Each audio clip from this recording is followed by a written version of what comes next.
Hello and नमस्कार, मैं हूं प्रदीप और आप सभी का स्वागत करता हूं द ओरिजिनल ज्ञान चैनल में। दोस्तों, आज हम देखने वाले हैं श्रीमद् भगवद गीता जी का तीसरा श्लोक, जो कि संजय धृतराष्ट्र से कहते हैं। वैसे तो ये जो श्लोक है वो दुर्योधन अपने गुरु द्रोणाचार्य को कहता है, लेकिन इनडायरेक्टली संजय के द्वारा ये कहा गया है। ऐसे ही श्रीमद् भगवद गीता जी के सभी श्लोक संजय के द्वारा इनडायरेक्टली कहे गए हैं और वास्तव में वो या तो अर्जुन ने या तो भगवान श्री कृष्ण ने कहे या खुद संजय ने कहे।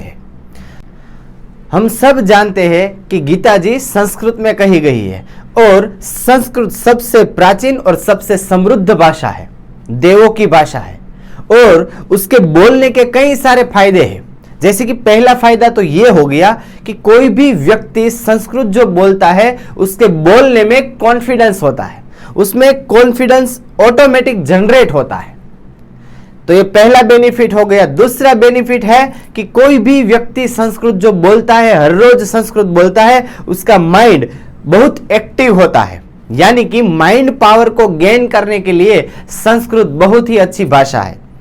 तीसरी बात कि जब भी हम संस्कृत बोलते हैं तो हमारी जो जुबान है वो बहुत ज्यादा मूवमेंट करती है और उसी की वजह से अगर हम चाहे कोई दूसरी भाषा सीखना चाहे तो वो हम आसानी से और जल्दी से सीख सकते हैं। तो सबसे जरूरी बात कि कोई बच्चा, छोटा बच्चा जब पहली बार बोलता है, भले वो टूटा फूटा हो, क्लियर ना हो, अस्पष्ट हो, लेकिन फिर भी उसकी मां बहुत खुश होती है। वो आजू बाजू में सभी लोगों को वो बताती है कि मेरा बेटा पहली बार बोला, ये बोला, वो बहुत खुश होती है। दोस्तों, वैसे ही हमारी जो माँ है वो कितनी खुश होगी जब हम उनकी भाषा बोलेंगे। तो ये सभी फायदे हैं संस्कृत बोलने के। माइंड पावर को गेन करने के लिए, कॉन्फिडेंस बढ़ाने के लिए, अपनी खुशी के लिए हमें संस्कृत बोलना चाहिए और इसीलिए मैं हर श्लोक 2 बार बोलता हूं ताकि आप भी मेरे साथ वो बोल सके।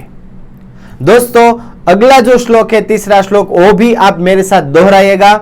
तो शुरू करते हैं प्रथम अध्याय श्रीमद् भगवद गीता जी अर्जुन विषाद योग का तीसरा श्लोक।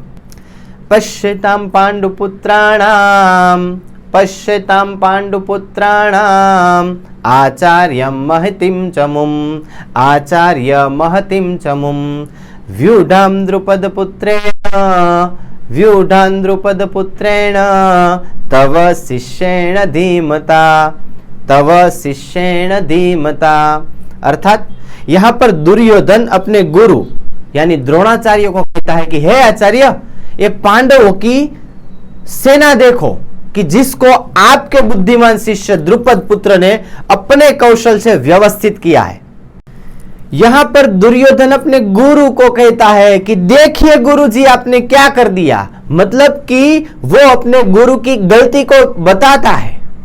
चिंतित व्यक्ति का और एक लक्षण कि दूसरों की गलती को बताना। यहां पर दुर्योधन ये जानता था कि द्रोणाचार्य और द्रुपद राजा है, उनके बीच में भूतकाल में कई राजनीतिक झगड़े हुए थे और उसी की वजह से द्रुपद राजा ने एक बहुत बड़ा यज्ञ किया था और उसके फल स्वरूप उसको एक ऐसा बेटा हुआ कि जो द्रोणाचार्य के वध का कारण बन सकता था और यह बात दुर्योधन जानता था। यह बात गुरु द्रोण भी जानते थे, लेकिन फिर भी जब द्रुपद पुत्र धृष्टद्युम्न उनका शिष्य बन के आया द्रोणाचार्य के पास, तभी द्रोणाचार्य ने सभी शिक्षाएं, सभी युद्ध नीति, सभी सैनिक रहस्य, सब कुछ एक अच्छे गुरु की तरह उसको बताया, उसको सिखाया। यह बात दुर्योधन जानता था और इसीलिए कहता है कि गुरु द्रोण, देखिए कि आपकी गलती कितनी बड़ी है। पांडु सेना को देखिए कि जिसको व्यवस्थित किया है आपके बुद्धिमान शिष्य धृष्टद्युम्न ने। दोस्तों, धृष्टद्युम्न पांडव सेना का सेनापति था। तो यहां पर दुर्योधन गुरु द्रोण की गलती को बताता है, पर चिंतित दुर्योधन को यह कैसे पता होगा कि वो तो अपने कर्तव्य का पालन कर रहे थे। उसको ये कैसे पता होगा कि निजी स्वार्थ से भी आगे कर्तव्य को रखना चाहिए? उसको ये कैसे पता होगा कि महान लोगों की यही निशानी है कि जो अपनी जान से ज्यादा अपनी ड्यूटी, अपनी कर्तव्य को महत्व देते हैं। दूसरी सबसे बड़ी बात यह है कि दुर्योधन यहां पर यह भी कहना चाहता है कि देखिए गुरुजी, पांडु पुत्रों को देखिए, उसमें ज्यादातर जो योद्धाएं हैं वो आप ही के शिष्य हैं और उसमें अर्जुन आपका प्रिय शिष्य है। तो यहां पर कोई आप ऐसी उदारता मत दिखाइएगा कि जिसकी वजह से हम युद्ध हार जाए। यह भी कहना चाहता था। यहां पर हमें एक दूसरी चीज हमारे सामने आती है कि अपनी टीम के जो लोग हैं उन्हीं पर विश्वास ना करके दुर्योधन बहुत बड़ी गलती कर रहा है। लेकिन दुर्योधन को यह बात भी कैसे पता होगी कि तू जिसे बात कर रहा है ना, वो कर्तव्यनिष्ठ गुरु द्रोण है। उसे एक बार उसने तय कर लिया कि वो तेरी टीम से खेलेंगे, तो कर्तव्य का पालन करना बहुत अच्छे से जानते हैं। और तीसरी बात दोस्तों, यहां पर हमें यह समझ में आती है कि दुर्योधन यहां पर यह कहता है कि देखिए आपने क्या गलत कर दिया, लेकिन उसको यह भी पता था कि सारे योद्धाओं के जो गुरु है वो गुरु द्रोण है, और जो गुरु होता है उसको अपने शिष्य की जितनी ताकत पता होती है ना, उससे कहीं ज्यादा अपने शिष्य की कमजोरियां भी पता होती है। जैसे एक मां अपने बेटे के बारे में सब जानती है, वैसे ही एक गुरु अपने शिष्य के बारे में सब जानता है। तो यहां पर दुर्योधन यह भी पूछ सकता था कि गुरुजी आप मुझे बताइए कि आपके जो शिष्य है उसकी कमजोरियां क्या है, हम उसके ऊपर वार करके हम ये युद्ध जीत सकते हैं, तो आप मुझे बताइए। लेकिन दोस्तों यहां पर दुर्योधन की बुद्धि भ्रष्ट हो चुकी है। वो कहते हैं ना, विनाश काले विपरीत बुद्धि। यहां पर बुद्धि भी उनका साथ नहीं दे रही है। ऐसा नहीं कि दुर्योधन बुद्धिशाली नहीं था, बहुत बुद्धि थी उसमें, लेकिन सही टाइम पे उसका इस्तेमाल करना उसको नहीं आया।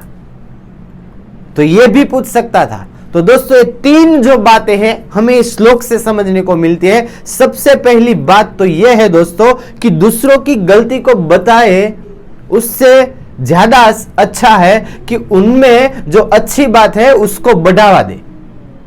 दूसरी बात, हमारे साथ जो लोग हैं, जो परिवार है, जो टीम है, उसके ऊपर भरोसा करना। अगर हम भरोसा नहीं करेंगे तो वो हम पर कैसे करेंगे? हम जो एक्सपेक्टेशन रखते हैं उन्हीं से वो सबसे पहले हमें पूरी करनी होगी, तभी तो हमारी टीम, हमारा परिवार पूरी जिंदगी हमारे साथ रहेगा। और तीसरी और सबसे जरूरी बात कि भगवान ने हमें बुद्धि दी है, तो उसका इस्तेमाल सही से करना हमें आना चाहिए। ऐसे नहीं कि जैसे चाहे ऐसा इस्तेमाल हमने कर दिया। कोई भी बात हमारे सामने आती है तो सबसे पहले हमें अपनी बुद्धि से उसको चकासना होगा, देखना होगा कि यह सही है या गलत, ये योग्य है या अयोग्य, उसके बाद उसको फॉलो करे या उसको अनुसरे, क्योंकि भगवान ने हमें बुद्धि दी है। और दोस्तों अगर हमने उसका इस्तेमाल नहीं किया तो पूरी दुनिया अपनी उंगलियों पर नचाने के लिए वो तैयार बैठी है, वो माहिर है, हमें जैसे चाहे वैसे नचा सकती है। अब ये हम पर है कि हम नाचते हैं कि उनको नचाते हैं। भगवान श्री कृष्ण कहते हैं कि जो मेरे बताए रास्ते पर चलता है वही मनुष्य है, और उसका बताया हुआ रास्ता है श्रीमद् भगवद गीता। तो उस पर चल करके अपना जीवन सार्थक करना ही हमारा अंतिम लक्ष्य होना चाहिए। ये आसान नहीं है, बहुत ही कठिन है, लेकिन हम चलते जाएंगे, प्रयत्न करते रहेंगे, एक ना एक दिन हम श्री कृष्ण के लायक बन ही जाएंगे। दोस्तों इसीलिए श्रीमद् भगवद गीता सभी के लिए है और सबको उनकी जरूरत भी है। इसीलिए ये जो वीडियो है सभी लोगों को शेयर करो और लाइक भी कर देना अगर आपको अच्छा लगा हो, ताकि मेरा जुस्सा भी बना रहे। और मिलते हैं दोस्तों हम अगले वीडियो में। तब तक के लिए जय हिंद, जय भारत, जय श्री कृष्ण।